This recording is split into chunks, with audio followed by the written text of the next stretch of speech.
Hi குட்டீஸ், எல்லாரும் எப்படி இருக்கீங்க? ஒரு அற்புதமான விண்வெளி பயணத்துக்கு நீங்க தயாரா? உங்க எல்லாரையும் அஸ்ட்ரோ கிட்ஸ் என்ற எங்கள் சிறப்பு விண்வெளி பயணக்குழுவுக்கு வரவேற்கிறேன். இன்னைக்கு நாம ஒரு பிரம்மாண்டமான விண்வெளி சாகசத்தை ஆரம்பிக்க போறோம். முதல்ல நம்ம அஸ்ட்ரோ நண்பர்கள் ஒரு பெரிய விண்வெளி நிலையத்துக்கு போனாங்க. அது வானத்துல ரொம்ப உயரத்துல நட்சத்திரங்களுக்கு பக்கத்துல மிதந்துக்கிட்டு இருந்துச்சு. அங்க பெரிய பெரிய ஜன்னல்கள் வழியா பூமியை பார்க்கறது ஒரு அழகான அனுபவம். விண்வெளி நிலையத்துக்குள்ள நிறைய ஆய்வகங்கள், கருவிகள், இன்னும் நிறைய சுவாரஸ்யமான விஷயங்கள் இருந்துச்சு.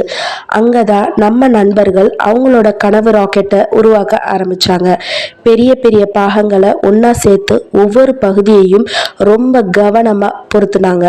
ராக்கெட் மேல ஏறி போறதுக்கு என்னெல்லாம் தேவைன்னு யோசிச்சு ஒரு அழகான ராக்கெட்டை வடிவமைச்சாங்க. அது ஒரு சவாலான வேலை, ஆனா அவங்க எல்லாரும் ரொம்ப ஆர்வமா செஞ்சாங்க. அங்கதான் நம்ம விண்வெளி வீரர், அதாவது அஸ்ட்ரோனட்ஸ் பத்தியும் தெரிஞ்சுக்கிட்டாங்க. அஸ்ட்ரோனட்ஸ் யாருன்னு தெரியுமா?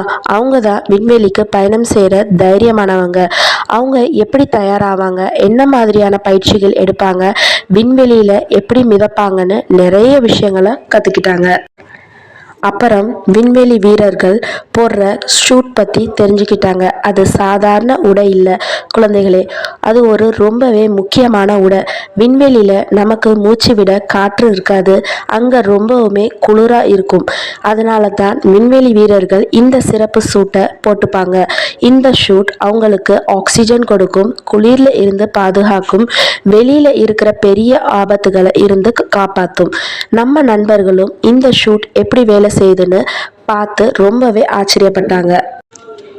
இப்போ எல்லாம் தயார். அவங்க கட்டின ராக்கெட் தயார், அவங்களும் தான் தயார். விண்வெளி வீரர்கள் போடுற மாதிரி குட்டி குட்டி ஷூட் எல்லாம் போட்டுக்கிட்டு ராக்கெட் உள்ள போய் உட்கார்ந்தாங்க. மெதுவாக கவுண்டர் ஆரம்பிச்சிச்சு. 10, 9, 8 இப்படி கீழே இருந்து மேலே போகிற மாதிரி எண்ணிட்டு இருக்கும்போது நம்ம ராக்கெட் புறப்படுறதுக்கு தயாராகிட்டு இருந்துச்சு. 3, 2, 1 புறப்பட்டது.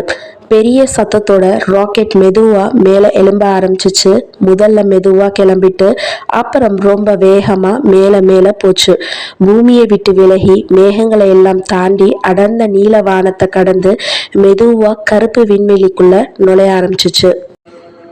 நம்ம அஸ்ட்ரோ நண்பர்கள் ராக்கெட்ல உட்கார்ந்துக்கிட்டு ஜன்னல் வழியா கீழே பூமியை பார்த்தாங்க. பூமி ஒரு அழகான நீல நிற கோலமா பஞ்சு மிட்டாய் மாதிரி மேகங்களோட சேர்ந்து சுழன்று இருந்துச்சு. எவ்வளவு அழகா இருக்குல்ல. அவங்க ராக்கெட் விண்வெளியில மிதக்க ஆரம்பிச்சிச்சு. ராக்கெட்ல இருக்கிற எல்லாமே மிதக்க ஆரம்பிச்சிச்சு. ரொம்ப புதுசான அனுபவம். அவங்க எல்லாம் சிரிச்சுக்கிட்டே ஒருத்தரை பார்த்தாங்க. அப்போதான் திடீர்னு ராக்கெட்ல ஒரு சத்தம், பீப் பீப் பீப். ஒரு சின்ன ஸ்க்ரீன்ல ஒரு சிவப்பு லைட் எரிய ஆரம்பிச்சிச்சு. ஒரு விசித்திரமான சிக்னல், எங்கேயோ ரொம்ப தூரத்துல இருந்து வந்த சிக்னல். அது எங்கேருந்து வருது, அது எதுக்காக வருது, யார் அந்த சிக்னலை அனுப்புறாங்க? நம்ம அஸ்ட்ரோ கிட்ஸ்க்கு என்ன நடக்க போகுதுன்னு தெரியாம எல்லாரும் ஒருத்தர் ஆச்சரியத்தோட பார்த்தாங்க. அடுத்த எபிசோட்ல என்ன நடக்குதுன்னு பார்க்கலாமா குட்டீஸ்? அது வரைக்கும் உங்களுக்கு இந்த எபிசோட் பிடிச்சிருந்துச்சுன்னா மறக்காம சுட்டி சுட்டி வேர்ல்ட சப்ஸ்கிரைப் பண்ணிக்கோங்க. பிடிச்சிருந்தா மறக்காம சப்ஸ்கிரைப் பண்ணிக்கோங்க. பை பை குட்டீஸ்.